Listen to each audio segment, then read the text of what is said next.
I'm Dr. Troy Smith, and you're fixing to earn your spurs in the study of the American West. Hold on a second. Hello, I'm Professor Troy Smith. Welcome to American Westward Expansion, where we are going to be looking at, as the title of the course suggests, the history of the American frontier. But beyond that, we're also going to be looking at the mythology of the American frontier. And we're going to be looking at the mythology of the history of the American frontier and the history of the mythology of the American frontier. We're going to have fun.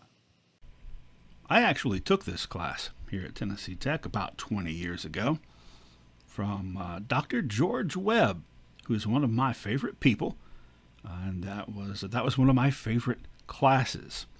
And I love the way that he did it. Dr. Webb is a true Westerner. He's from Arizona. The way he taught the class, it was a history of the Trans-Mississippi West. That is, of what's now the United States, west of the Mississippi River. And it was sort of it was a historical narrative, if you will, starting with the arrival of the Spanish in the American Southwest. And it's not that he didn't deal with the mythology. He did. In fact, the way he did it, it was a Monday night class, a 3-hour class, once a week. And he would lecture for 1 hour, then we would watch a 2-hour movie each week. And over the course of the semester, what we did was, we watched 10 movies, one from each, maybe it was 12, one from each decade, starting in the 1920s up through the 1970s. Actually, 2 from each decade. We would watch one that was set in the mythic West of the late 1800s, and then we would watch one that was set in the contemporary West of that time. So, the 1920s, we'd watch one movie with a 1920s vision of what the 1880s looked like, and then another movie of a 1920s vision of what the West looked like at the time. And so then we were able to trace the idea of the American West, past and present. So that was a wonderful way to do it. And, don't really have time to watch that many movies, unfortunately. But also I'm doing it a little bit differently. Now, I was greatly pleased and honored after Dr. Webb retired, by which point I was a tenure track professor here, that I was asked to take over this class. Now, the way I do it, like I said, going to be a little bit different. My approach is not just going to be geographic. I'm going to start not just with the Spanish colonists in the American Southwest, but also with the English colonists on the Atlantic coast, the first English colonies there from the time of Roanoke and Jamestown, and later the Plymouth Bay and Massachusetts colonies. Even though that's not the geographic West, they arrived there, and where did their attention immediately turn? Westward, moving, expanding westward. In fact, I believe that not just Western history, but Western mythology, looking at it from the United States perspective, the American perspective, starting with the English colonists, Western history, Western mythology started when those first colonists first looked into the deep woods just outside their newly settled area, those deep woods to the west, and started venturing out there, not knowing what they would find, but sort of propelled forward by their ambitions and beginning a long trajectory of not just movement, but of violent displacement of the native peoples, certainly.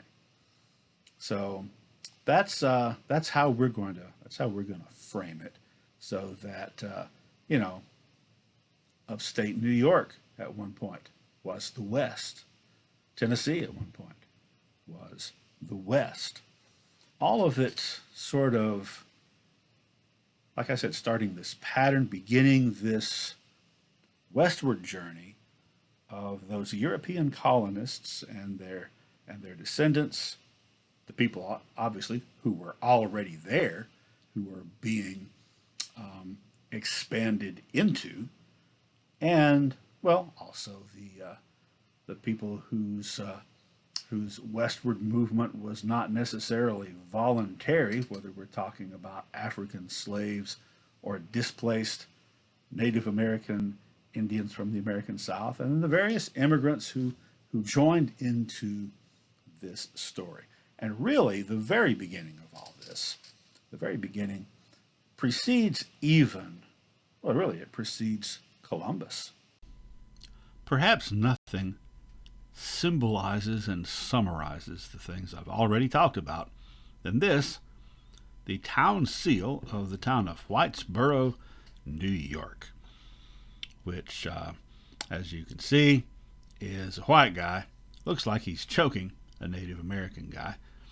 This is actually supposed to be a representation of something from the town's folklore that Hugh White, the founder of the town, had once wrestled with an Oneida, thus and defeated him, thus winning the respect of the Iroquois.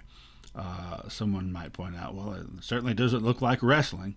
It looks like this is rather symbolism of the white people subduing the native people, so that they could take their land.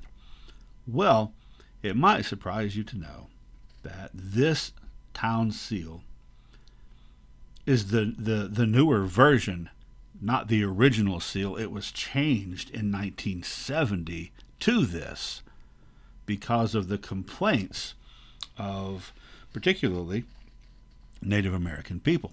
So here's what it looked like before 1970, much more explicitly choking the guy. Basically, the main concession was that in the newer 1970 version, he's moved his hand down a little bit, so it's on his shoulder, and it just looks like he's choking him. But if you look really closely, you could argue he's not. Well, by the way, I love to also look at this image. A couple of guys joking around with kind of a reverse reenactment. Just to kind of like put the shoe on the other foot. Anyway, The Daily Show on Comedy Central did a piece on this town seal, and they came to the town with their cameras and everything, and it became briefly something that was in the national spotlight and perhaps kind of embarrassing to some of the people in the town. So they took a vote as to whether they wanted to change it again and get rid of this seal. And the people of Whitesboro, New York in 2016 voted 3-1 to keep it as it was. The mayor, though, probably concerned about actually getting people to come to his town, including businesses, commissioned a new seal anyway. And this is what they finally wound up with in the year 2017. So this, it does look like two guys wrestling. So you don't have the imagery of it's a white guy choking a native guy, basically murdering him. This just looks like they are in fierce opposition to one another. Well, that also, even without the choking part, is very symbolic and representational. This is identifying, essentially, the people of that town have chosen to identify the essence of their town with the struggle against the Native American people who were there first. And really, if you think about it, that has become a large part of American identity, the idea of that conquering of the West, as people used to put it, that idea of subduing the quote unquote savages so that civilization might reign. And, that didn't stop in, well, whenever this town was founded, 1820 or whatever. Certainly has gone up to the 20th century with those old westerns. This is a scene from a John Ford western, John Wayne movie called Rio Grande, or Rio Grande, depending on how you want to say it, in which usually, in most of these old westerns, especially if you're talking about before the 1960s, the Native American Indian characters are kind of a faceless mob who are there to present a threat to the innocent white people that the cavalry has to come in and protect. So that kind of narrative continued. Now, you might argue that you don't really see that narrative anymore. We'll talk about that later when we talk about media representation. There have been some adjustments in the last few decades, but there are still a lot of problematic things. And if you want to say that this whole thing is not something that has continued on into the 21st century, why, just take a look at some of the sports mascots.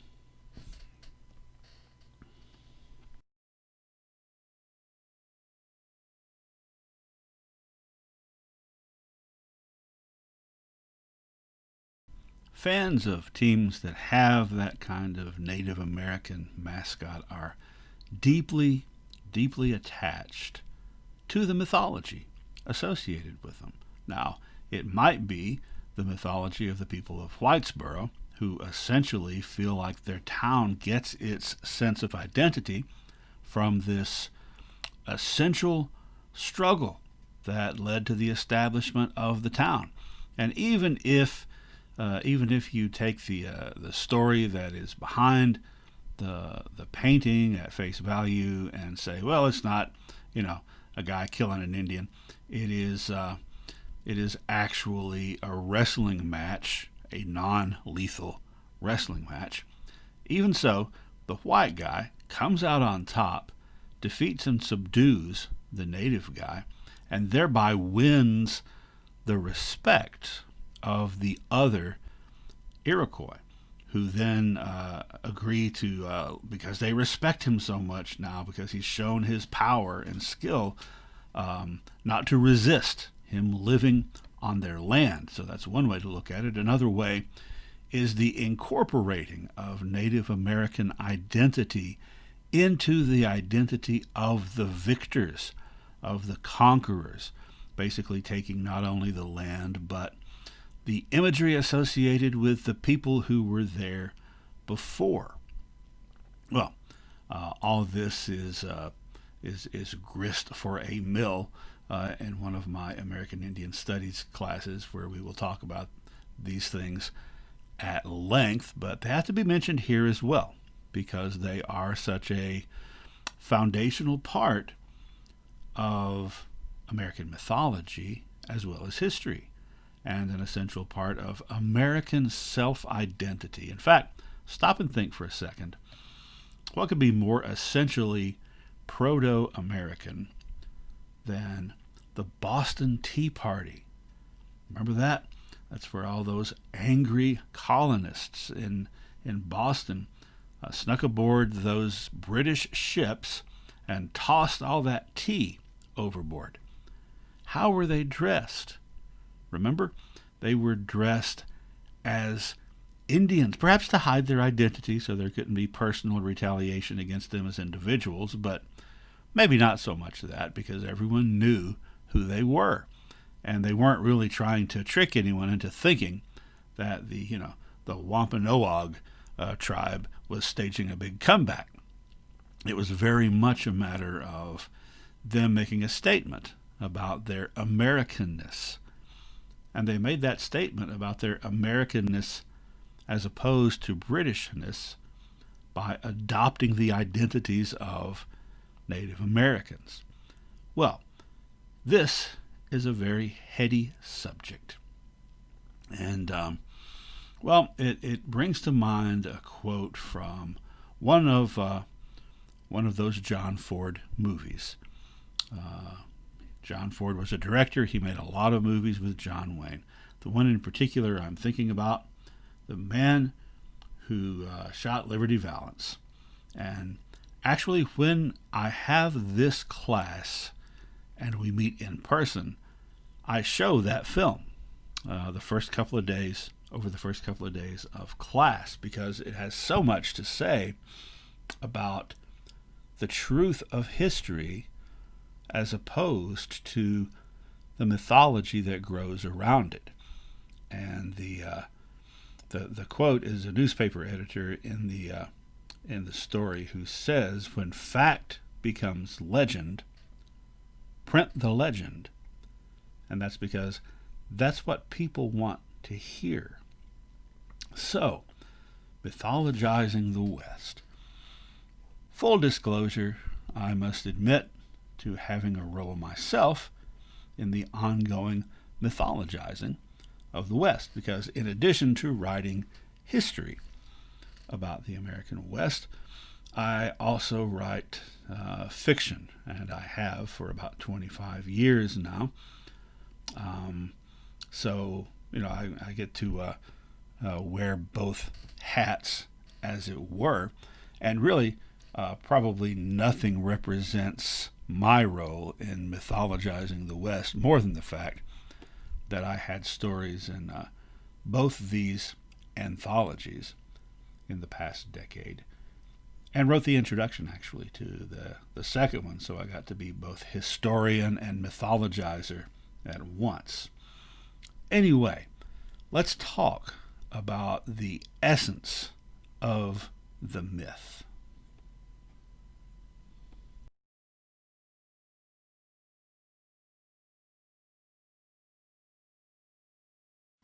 That mythology revolves around the idea that the ever-expanding western frontier of initially the colonies and then the United States was the defining marker of the American character and of Americanness, as it were, and that figures associated with that Western movement, such as frontiersmen, pioneers like Daniel Boone, Davy Crockett, and then later cowboys, were the ultimate romanticized symbols of Americanness. Now, this narrative, this historical / mythological narrative, is a narrative of triumphalism. That is to say, a story in which things just keep getting better. That America was destined from the outset to work its way toward perfection, and that all of American history is the story of this inevitable march toward progress and liberty and equality for all. And that meant, quote, conquering the West. That meant removing anything that might stand in the way of that progress, anything and anybody, and that was justified by the need for progress. Now, those things are really described in detail for the first time, those ideas, by Frederick Jackson Turner. Here's a photograph of the young Professor Turner. Frederick Jackson Turner was a historian. He got his bachelor's and his PhD from the University of Wisconsin. He got his PhD in 1890 and got a job as a professor at the University of Wisconsin after that. About 20 years later, he got a job at Harvard. Now, the reason we're talking about Frederick Jackson Turner in this class, and in most of the classes that I teach, not so much in Japanese history, but most of the U.S. history classes that I teach, is that Frederick Jackson Turner did something so significant. He did something that virtually no historian had ever done before, and virtually none have done since. And that is, he delivered a paper at a history conference, and anyone at all listened and paid attention. So, in 1893 in Chicago, at the annual meeting of the American Historical Association, which is still an association that meets annually, Professor Turner gave a paper entitled The Significance of the Frontier in American History, in which he laid out what has come to be known his frontier thesis. Now, this was basically a speech that he read aloud and was then printed in the publication that came out afterwards of all the different papers in the talk. So, the frontier thesis. This is what Turner essentially said. He said that what I've been saying is part of the mythology, that the American character began to form the moment colonists started to push westward, that was a democratizing process, that, these colonists who had come from Europe, mostly England or the British Isles, in those places in the old country, whatever class you were born into at that time was pretty well where you were going to be stuck. But in the colonies, in the English colonies, you had the opportunity to acquire land of your own. It just required going a little bit further west, killing the Indians there, and taking it. And that's what Americans did, generation after generation, for a couple of centuries, almost 3 centuries, from 1607, with the establishment of Jamestown, up until the time that Turner was giving this paper in 1893. So each generation heads a little further west, and as they do that, the European-style social hierarchy crumbles a little bit further, because, once you own land, then you become more equal to other landowners. Essentially, he said that the colonists adapted to their new circumstances as they were moving westward and as they were having to fight the native inhabitants to do so, becoming, like I said, more democratic, more intolerant of hierarchy, particularly class hierarchy. Also that they became more violent, and they became more individualistic, more rugged, as they went out and had to be self-sustaining and self-reliable on the frontier. Violent because, frontier's a rough place due to both animals, but more so to the other humans you encounter there. More individualistic and more distrustful of authority. And they became, part of the process, less artistic and less scientific, as they focused more of their attentions on just moving a little further west and partaking in that struggle that was forming their essential character. Now, a lot of that stuff, we'll get to the criticisms of his ideas in a little bit. I'll save that. I will say that a lot of his ideas about population movement that's probably what has held up the best in his thesis and his ideas, the successive waves of population movement, and that plays a role.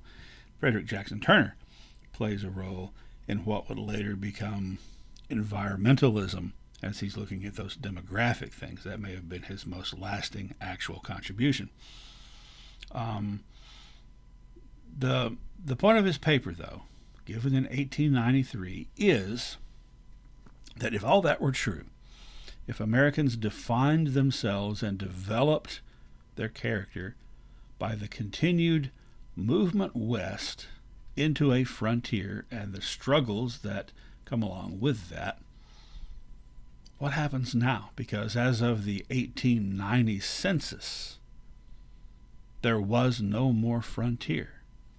There were no more places that were sort of a borderland between the settled and the unsettled. Now, there were places that didn't have people living in them for, or very small numbers of people per square mile, but those were pockets, and they weren't a large kind of landscape that provided a borderland. So that's gone. That's gone. The citizens of the United States followed their manifest destiny.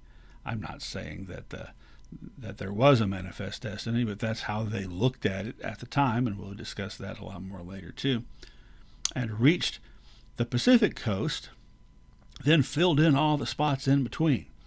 So Turner's question was, what happens now?